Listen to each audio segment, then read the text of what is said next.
En esta reunión vamos a hablar sobre edema pulmonar agudo. Soy el doctor Miguel Contreras, médico internista.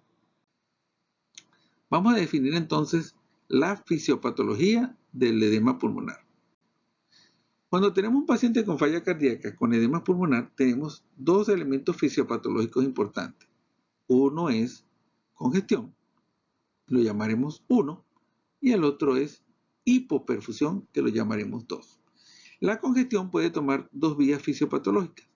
En primer lugar, la congestión se refleja como sobrecarga de volumen con falla cardiorrenal, acumulación de líquidos y estrés oxidativo con inflamación. La otra vía es por mala distribución, vasoconstricción simpática, redistribución de líquidos y estrés oxidativo con inflamación. Todo ello se va a reflejar desde el punto de vista clínico por un tercer ruido, ortopnea, aumento de la presión venosa yugular y reflujo hepatoyugular. El segundo mecanismo de la falla cardíaca es hipoperfusión. Hipoperfusión que se refleja a nivel tisular, renal, cerebral y del miocardio.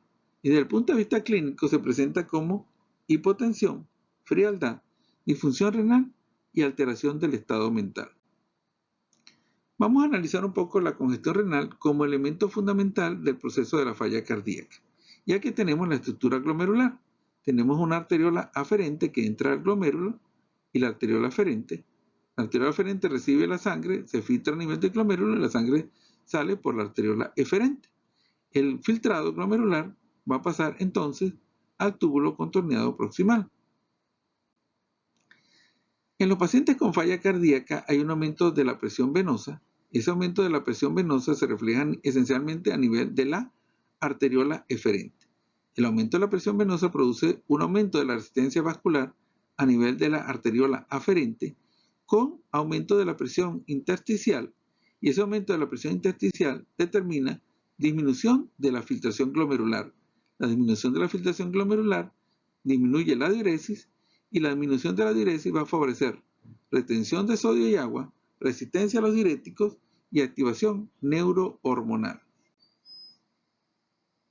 Entonces vamos a ver aquí el circuito completo. Dijimos entonces que el aumento de la presión venosa a nivel de la arteriola eferente va a favorecer aumento de la resistencia vascular a nivel de la arteriola aferente con aumento de la presión intersticial del túbulo contorneado, disminución de la diuresis por disminución de la filtración glomerular, aumento de retención de sodio y agua y resistencia a los diuréticos con activación neurohormonal.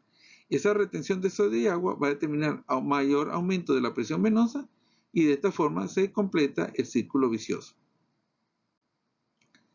Vamos a analizar los elementos de la fisiopatología que tienen importancia desde el punto de vista de la terapéutica. Y para analizarlo necesitamos recordar las gráficas hemodinámicas de Forrester. ¿Cómo están constituidas? Esencialmente, un eje es el índice cardíaco. Normalmente una persona debería tener un índice cardíaco mayor de 2.2 litros por minuto. Esa persona normal la llamaremos caliente. Si una persona tiene menos de 2.2, tiene signos de hipoperfusión y lo llamaríamos un paciente frío. Por otro lado, una persona normal debería tener una presión capilar pulmonar menor de 18 milímetros de mercurio. Si eso es así, a este paciente lo llamaremos seco, y si un paciente tiene más de 18, sería un paciente con signos de congestión y lo llamaríamos de congestión pulmonar y lo llamaríamos húmedo. Entonces tenemos que una persona normal debería tener un índice cardíaco mayor de 2.2 con una presión capilar pulmonar menor de 18. Es una persona normal. Y a este paciente lo vamos a llamar seco y caliente.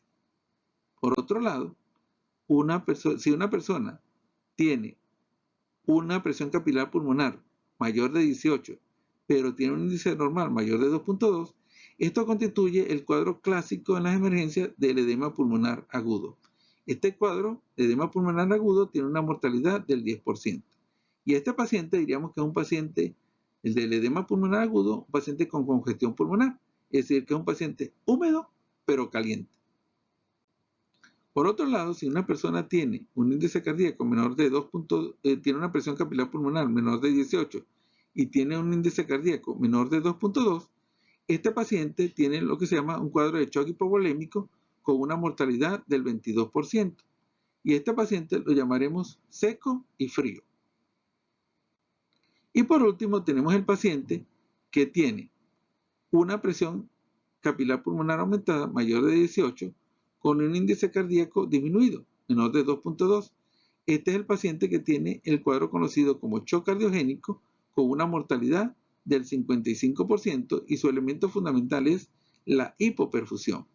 Y en este paciente lo llamaríamos entonces un paciente húmedo y frío.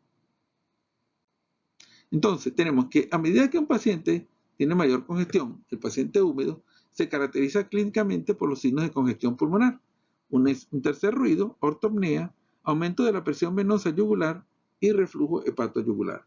Y por el otro lado, el paciente frío tiene signos de hipoperfusión y clínicamente tiene hipotensión, frialdad, disfunción renal y alteración del estado mental. Entonces tenemos que un paciente, a medida que tiene mayor congestión, entonces es un paciente que conocemos como húmedo y caliente y es el paciente que tiene el cuadro clínico característico de edema pulmonar agudo. Por otro lado, a medida que el paciente tiene menos perfusión, tiene el cuadro característico de un shock cardiogénico, es un paciente húmedo y frío. A medida que el paciente tiene menos perfusión, está más frío, entonces desde el punto de vista terapéutico toma mayor importancia el uso de vasodilatadores e inotrópicos. Por otro lado, si un paciente a medida que tiene mayor cantidad de signos de congestión, es decir, que el paciente está más húmedo, toma mayor importancia el uso de medicamentos que favorezcan la diuresis y la ultrafiltración renal. Entonces, concluyendo, si un paciente tiene signos de congestión pulmonar, el llamado paciente húmedo y caliente del edema pulmonar agudo, el elemento fundamental de la terapéutica es el uso de diuréticos. Si el paciente está seco y frío, el elemento fundamental de la terapéutica es el uso de inotrópicos, y si el paciente está húmedo y frío, es decir, el paciente con shock cardiogénico, toma mayor importancia el uso de los inotrópicos y los vasoactivos. Resumiendo acá entonces la fisiopatología, un paciente con falla cardíaca tiene signos de hipoperfusión, disminución del gasto cardíaco con disminución de la perfusión renal. Por otro lado, este paciente con falla cardíaca tiene signos de congestión por aumento de la presión venocapilar pulmonar y aumento de la congestión renal. Todo ello va a determinar disminución de la filtración glomerular y todos los mecanismos conllevan a una sobreactivación del sistema renina-angiotensina y del sistema simpático, lo que se llama o lo que se conoce como la activación neurohormonal. La terapéutica entonces estaría dada, en primer lugar, si el paciente tiene signos de hipoperfusión, el uso de inotrópicos para mejorar el gasto cardíaco. Si el paciente tiene signos de congestión, el uso de favorecer la diuresis para disminuir la presión venocapilar pulmonar. Y como hay una sobreactivación del sistema renina-angiotensina y del sistema simpático, entonces el uso de los inhibidores de la ECA y de los bloqueadores del receptor de angiotensina para la sobreactivación del sistema renina-angiotensina y el uso de beta bloqueantes para disminuir la sobreactivación del sistema simpático y cortar el circuito de neuroactivación. Concluyamos entonces. Concluimos entonces. En el edema pulmonar agudo hay que evaluar dos elementos fundamentales: congestión a través de la detección de crepitantes, ortopnea, reflejo hepatoyugular y un tercer ruido. Signos de hipoperfusión, entonces detectar hipotensión, frialdad, cianosis, somnolencia, obnubilación y oligonuria. Entonces, en el edema pulmonar agudo, el elemento fundamental es evaluar la función renal, la respuesta a diuréticos y evaluar la indicación de inotrópicos y vasodilatadores. Muchas gracias por su atención. De nuevo vuelvo a invitarlos a suscribirse a nuestro nuevo canal, El Traductor Médico. Aquí tiene mi correo y la dirección del canal. Muchas gracias por su atención.